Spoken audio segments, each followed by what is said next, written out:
Hello everyone, just gonna show you how to plug a tire that has obtained a screw or a bolt. I woke up this morning to go run and I noticed that my BMW wagon was leaning a little weird on the driveway, and I went around the car to take a look at the tires and I noticed that the passenger front tire was flat. And I asked my son this morning, when you drove it out yesterday, did it feel like the steering was a little bit tough? He goes, so he was rolling on it, and that may not be a good thing that he was rolling on a flat tire basically, and it kind of wrecks the inside of the tire. But for the time being, I don't have time to bring it down to the tire shop to get a new one done or plug itself. One of the things is that America's Tire will plug your tire if it's possible for free, regardless if you bought it from them or not. And that's one of the cool services they provide. Of course, they're looking to see if you need a new tire and they can't plug it safely, then they want to sell you a new tire. And by the way, Tire Rack was bought out by America's Tire, so they're basically the same company. So basically, you can get it from them or Tire Rack and have them install it. It's all the same thing now. But I'm going to plug it myself. It's in the middle of a tread. I'll show you in a little bit. But I want to show you some of the tools that I think I'm going to need for the project, and we'll go from here. So there are several things that you need. One, you got to get the car jacked up in the corner so I can take off the tire.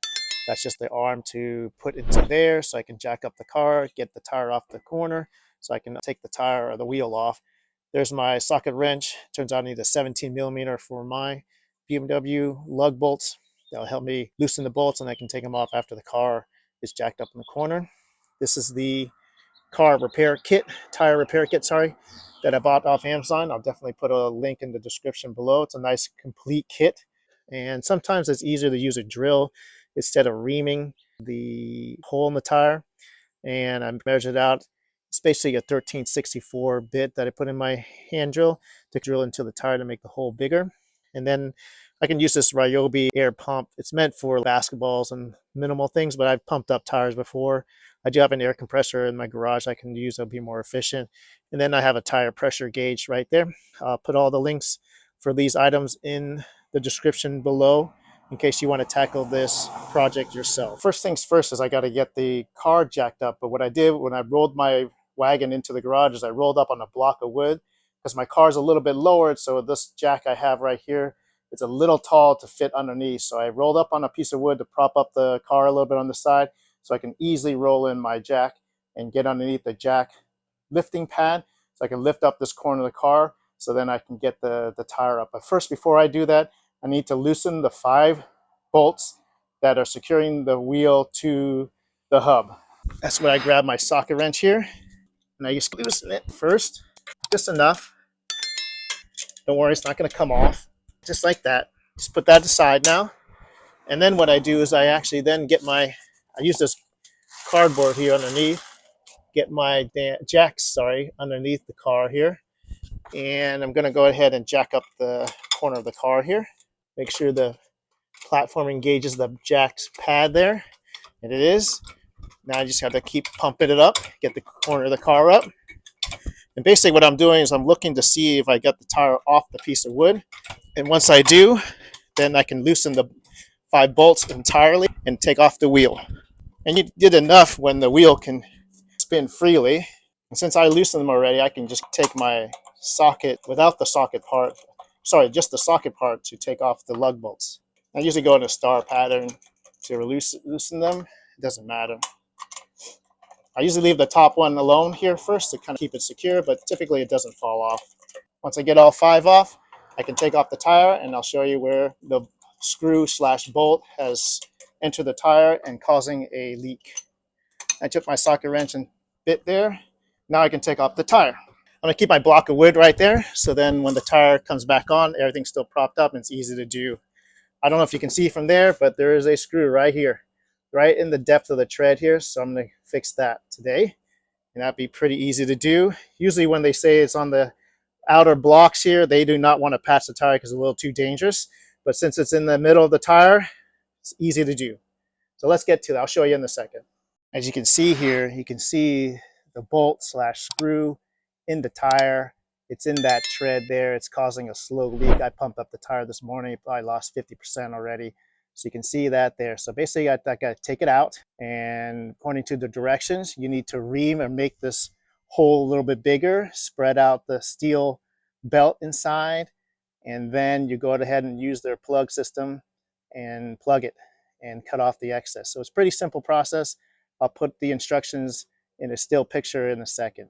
So here are the instructions. Basically, got to remove the offending object, which is the screw.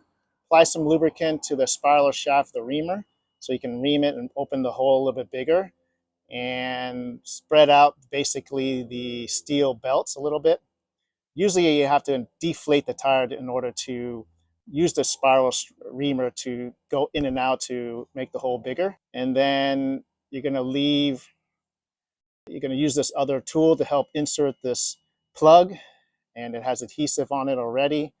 And once you put the plug in, then you rip it out really quickly, and that will retain the plug in the tire. And then you just cut off the excess as they're showing down in number 6. So pretty simple process, and I'll go through this whole process with you. So here's the kit in more detail. Basically, we can use the pliers to help remove the screw. And this is the reamer they're talking about. This is the lubrication in this white jar here.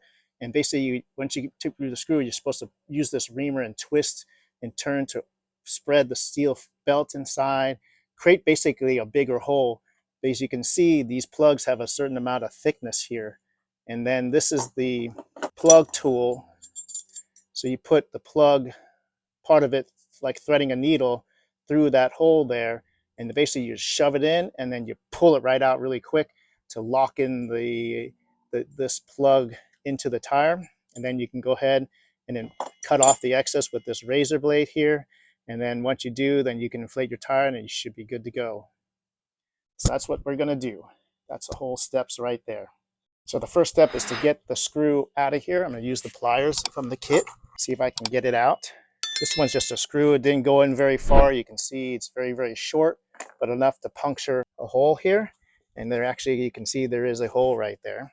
So then you take the reamer here and you're supposed to put it in there, screw it in there like this. You can hear the air, and you can hear the air coming out now because I made a bigger hole.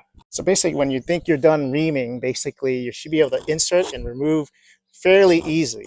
You can see that's what's going on. You're supposed to twist it too to open things up. You can see it goes in and out pretty easily. So now I'm ready to go ahead and get ready to plug it. So what I'm going to do right now is I'm going to loosen this little Allen nut here to loosen the main reamer. And they have another one in the kit, more of a fine reamer. And there's a little flat spot that the set screw helps secure. So basically I want to file it smoother in the entrance hole right here. You can hear those steel belts inside. That should be good enough. And to reset it, I'm just going to unscrew the set screw here, take out the filer, and then put the reamer back in for the next time. So it's all ready to go for the next time. This tool in the kit, it's called the T-handle insertion tool. So basically we're going to insert one of these plugs, thread it through the hole here like a thread and needle, and then insert this, and then to the base, insert it so it can't go in anymore, and then sharply pull out, and it should leave the plug behind. So I'll do that next. You can see it's very sticky, and that's what we want. We want it to stick inside the tire and grip the tire like glue, because it's been in the sun a little bit. It's kind of even maybe a little melted, which is fine, not too hot. They say they insert this into the threading a needle with thread. I have about a good ½ inch on each side, so it's kind of even. It's kind of tough to push through sometimes. So you can see I have half and half, and then you fold it, and now we're going to insert this into the hole that we created to the depth as far as you can, and then pull out sharply. Unfortunately, it didn't do what I wanted. Let's try that again.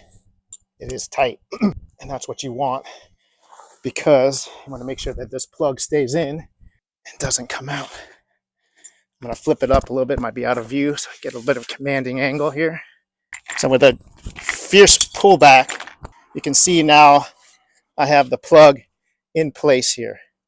And this excess here, we just take the razor blade from the kit, and we can just cut off the excess here. And that's it. You have the plug in there now.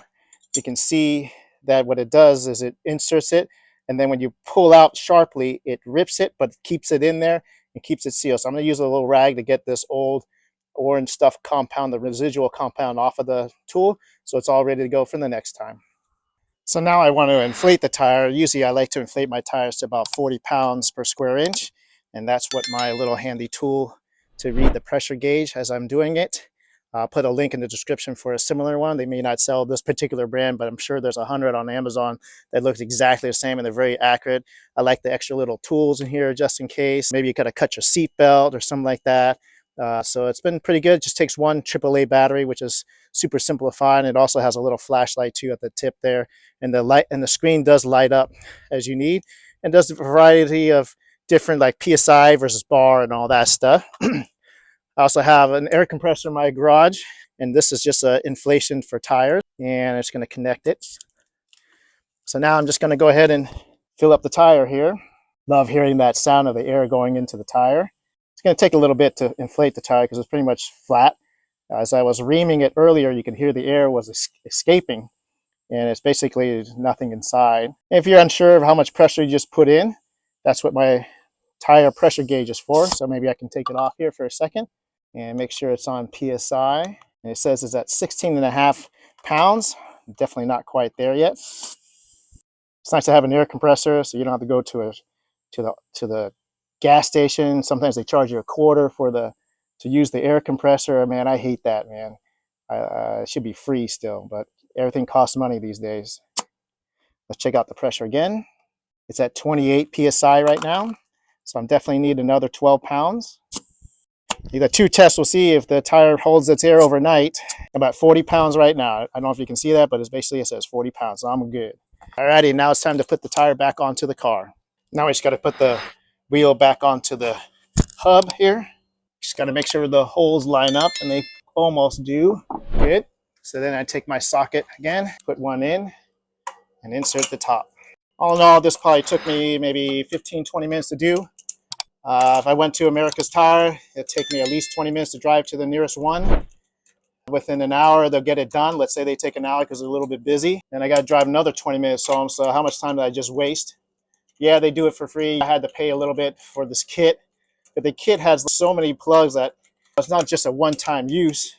It's a multi-use. So at least I have it. And if I do a road trip or something like that, I bring it with me just in case. You never know what's going to happen. And I take the socket, make sure I'm turning the right way to tighten. And I'll hold the tire a little bit, tighten as much as I can, just enough to hold the bolts there.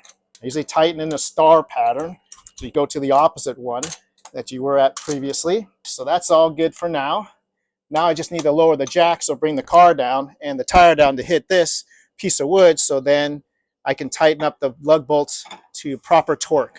Right now the tire's on the piece of wood. I haven't lowered it all the way yet, but I just do enough. Over time, you know how much it is. It's about 90. That's what I need. A couple pumps that typically is 90 for me. After all these years I've been doing this, you can see I'm still going to star pattern. I'm pretty much all done. So now I just got to lower the car all the way, and then I can get the jack out.